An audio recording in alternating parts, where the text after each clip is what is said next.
Selamat malam, perkenalkan nama saya Jessica Turangan dari kelas 6 AB2.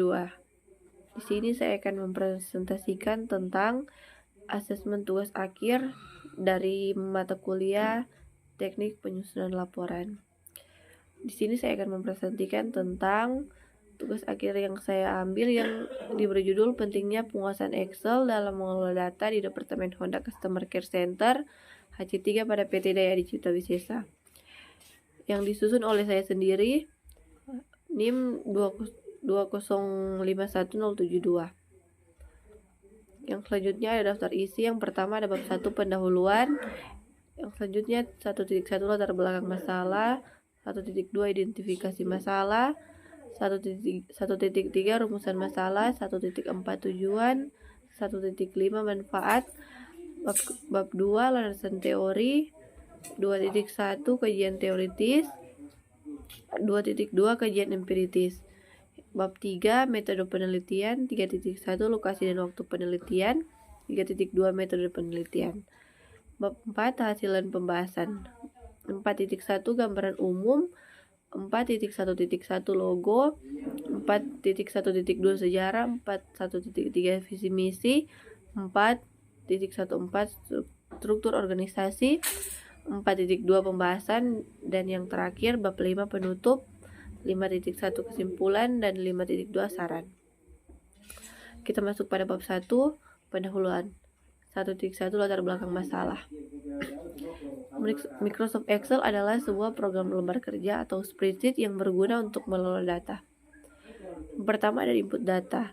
Yang bisa kita lakukan dengan Microsoft Excel adalah input data. Kegiatan input data selalu ada dalam setiap aktivitas pekerjaan. Jika kalian bekerja sebagai staf administrasi, maka kalian akan banyak memasukkan berbagai jenis data ke dalam Microsoft Excel, mulai dari nama, email, nomor handphone, pekerjaan, pendapatan, dan lain-lain. Data yang sudah terkumpul tidak hanya tersimpan dalam file saja, tetapi nanti dapat menjadi informasi yang berguna untuk perusahaan jika sudah melalui tahapan pengelolaan data. Yang kedua, menyusun data. Saat data sudah terkumpul, maka yang bisa kita lakukan adalah menyusun data. Kita dapat mengelompokkan atau mengurutkan setiap data sesuai dengan kebutuhan. Pada tahap penyusunan data, kita juga akan menyeleksi data-data apa saja yang dibutuhkan dan melihat kembali apakah data sudah benar atau masih ada kesalahan, seperti data yang tidak lengkap atau data yang double. Penyusunan data ini penting agar data menjadi lebih rapi, sehingga nantinya akan memudahkan pekerjaan saat data akan mempresentasikan data. Selanjutnya ada visualisasi data. Ketika mengerjakan data, tentunya mudah untuk melihat data saat jumlahnya masih puluhan. Namun apabila data yang terkumpul sudah ratusan atau ribuan, tentunya akan sulit untuk mencerna data yang begitu banyak. Untuk itu, yang dapat kita lakukan adalah visualisasi data. Data yang sudah ada selanjutnya akan diubah ke dalam grafik atau diagram sesuai dengan bentuk data yang ada. Ini akan memudahkan kita saat ingin mengetahui grafik perjalanan barang. Misalnya, saat data sudah tervisualisasi, tentunya kita akan jauh lebih cepat untuk memahami data yang ada. Selanjutnya, analisis data.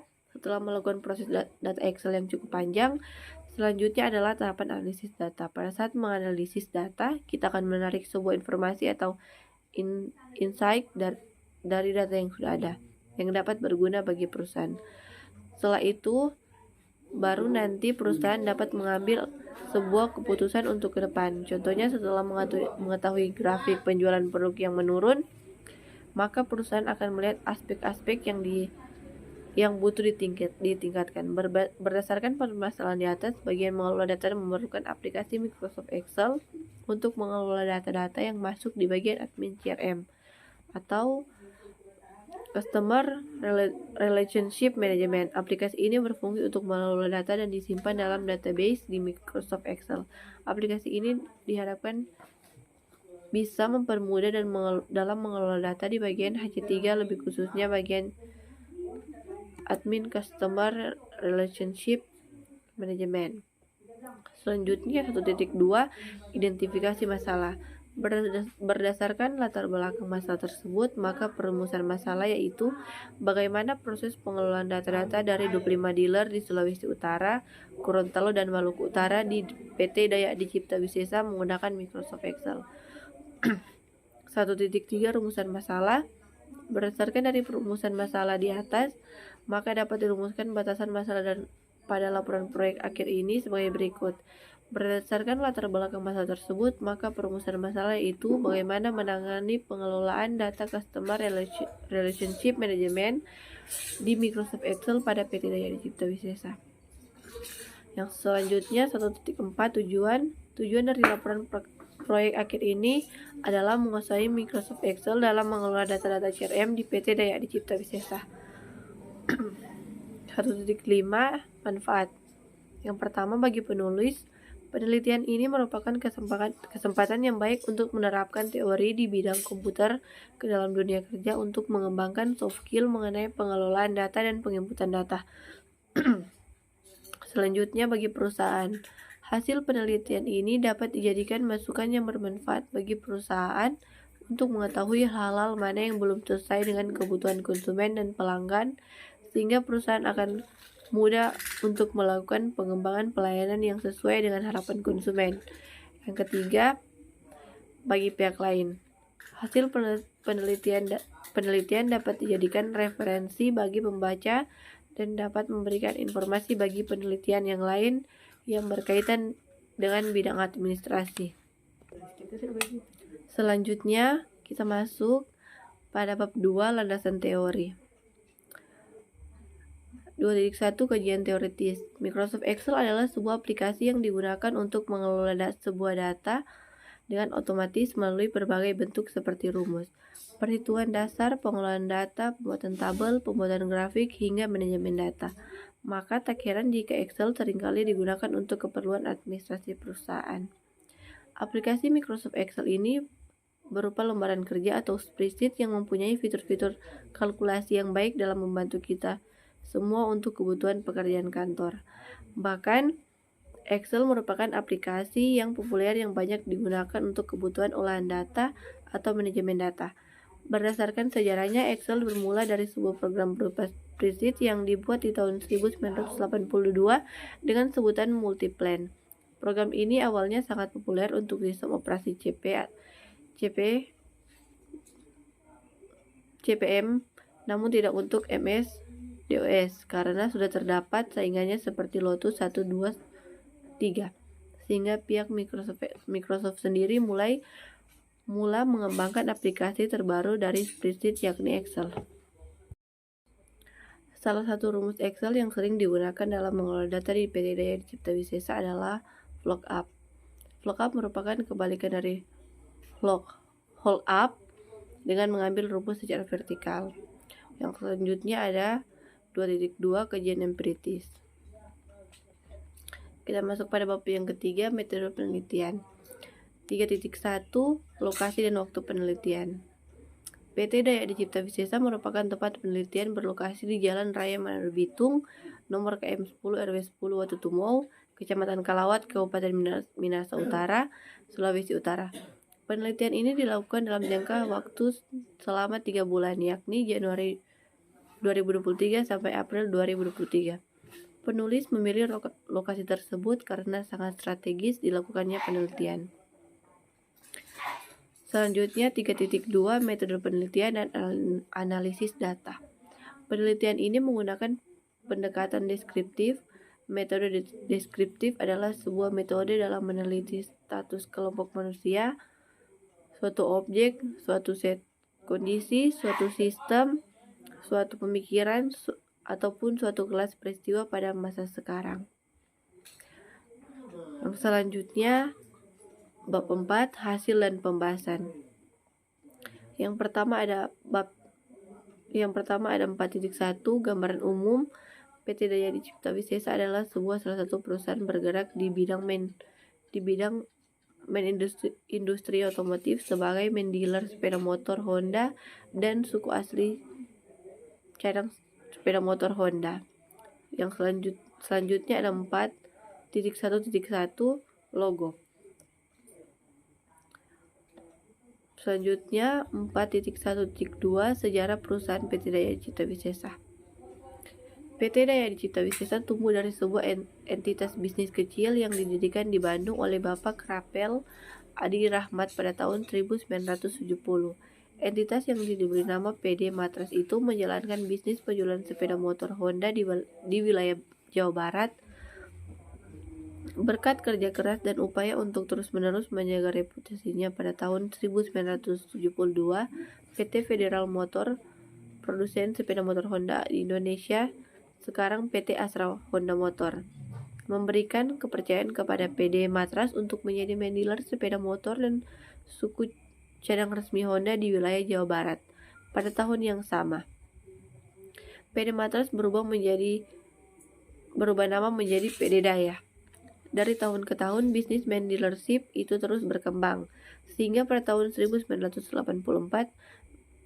Bapak Rapel Adi Rahmat memutuskan untuk mengubah badan hukum perusahaan dari PD Daya menjadi PT Daya Adira Mustika. Saat ini PT Daya Adira Mustika telah berkembang menjadi main dealer sepeda motor dan suku cadang resmi Honda dengan kontribusi yang signifikan bagi PT Astra Honda Motor.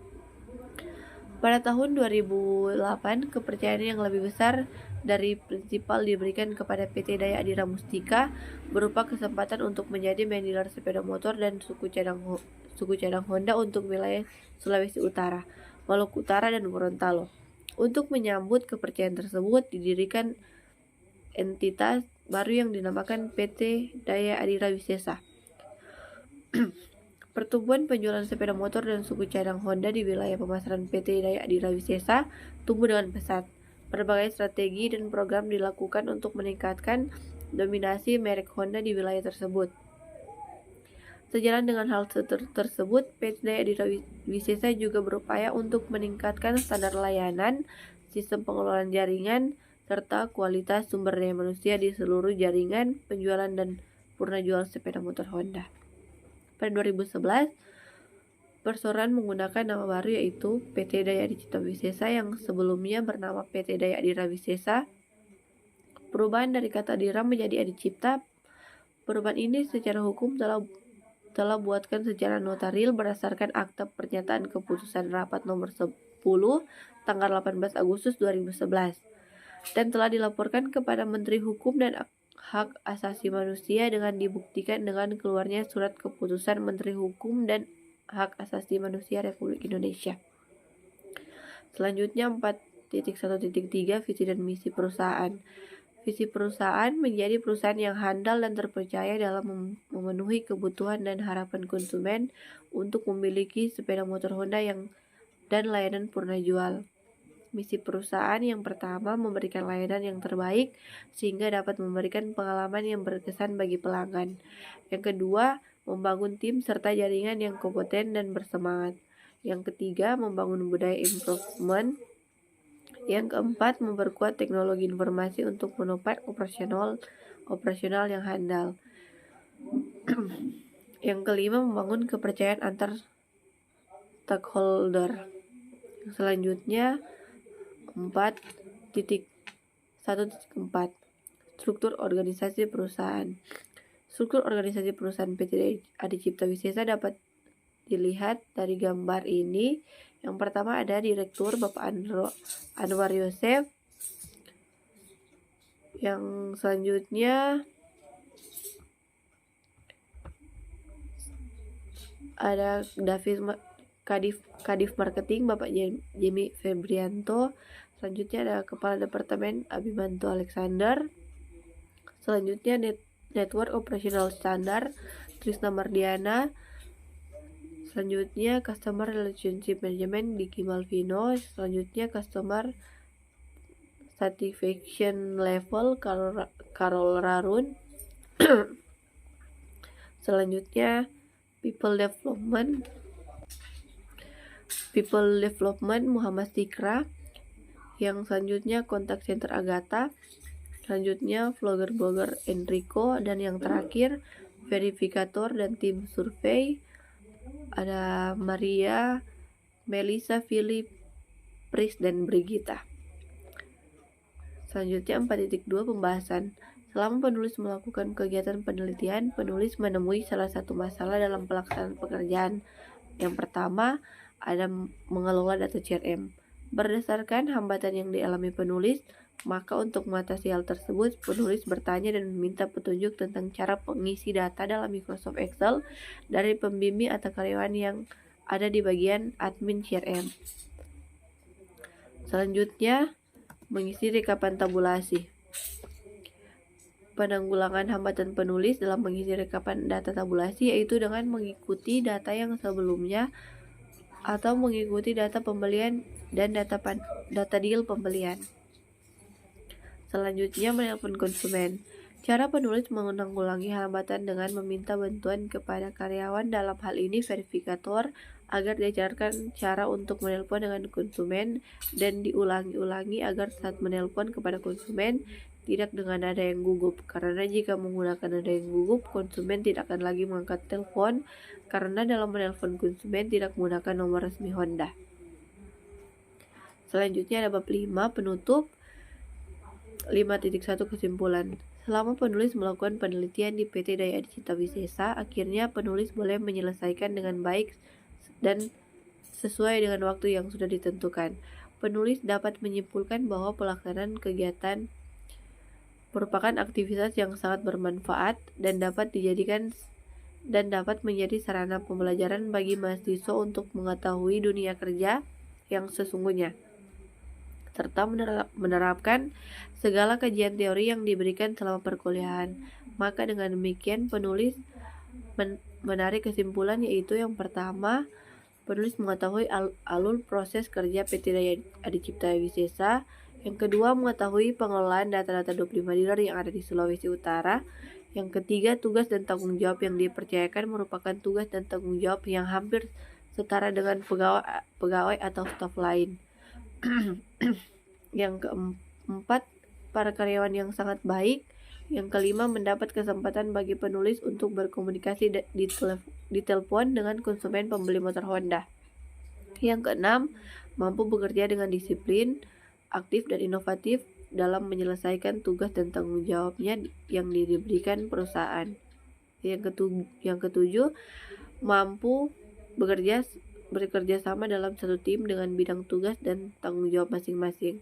Walaupun kegiatan penelitian hanya berlangsung selama 3 bulan, tetapi penulis sudah merasa akrab dengan pimpinan dan karyawan PT Daya Adi Cipta Wisesa karena keramahan dan sambutan yang hangat. Penulis bisa menambah wawasan dalam dunia kerja. Selanjutnya, 5.2 saran. Yang pertama, saran untuk PT Daya Adi Cipta Wisesa. Diharapkan kepada PT Daya Adi Cipta Wisesa akan terus menjalin kerjasama yang baik dengan Politeknik Negeri Manado, sehingga terus memberi peluang kepada mahasiswa yang berikutnya untuk tetap bisa melakukan penelitian di perusahaan ini. Dan mahasiswa penelitian diharapkan selalu terjaga keharmonisannya agar dapat tercipta suasana kerjasama yang baik. Terus meningkatkan hubungan karyawan, motivasi dan kedisiplinan kepada mahasiswa dalam bekerja, memperkuat komunikasi antar pegawai atau staf dan mahasiswa penelitian terjalin dengan baik, sehingga keharmonisan tetap terjaga satu dengan yang lain. Yang kedua, saran untuk Politeknik Negeri Manado, terus melakukan pemantauan mahasiswa yang sedang penelitian maupun yang baru akan melaksanakan penelitian agar lebih ditingkatkan lagi untuk meyakinkan pihak perusahaan terhadap program penelitian ini. Dapatkan dosen-dosen selalu memberi waktu khusus, motivasi dan bimbingan tersendiri pada mahasiswa penelitian, khususnya untuk dosen pembimbing di lapangan kerja. Terus memberikan pembekalan yang prima baik secara materi maupun fisik tentang dunia kerja. Dan tak lupa juga memperdalam mata kuliah aplikasi komputer bisnis, khususnya program Microsoft Word dan Microsoft Excel. Yang ketiga, bagi mahasiswa penelitian, memperlancar kemampuan soft skill yang dimiliki mahasiswa agar supaya di saat melakukan penelitian, mahasiswa lebih banyak mengetahui tentang dunia kerja. Ilmu yang didapat mahasiswa selama penelitian dapat dibagikan dan diperdalam. Sekian presentasi saya tentang asesmen tugas akhir teknik mata kuliah teknik penyusunan laporan. Apabila ada salah-salah kata, saya mohon maaf. Terima kasih dan selamat malam.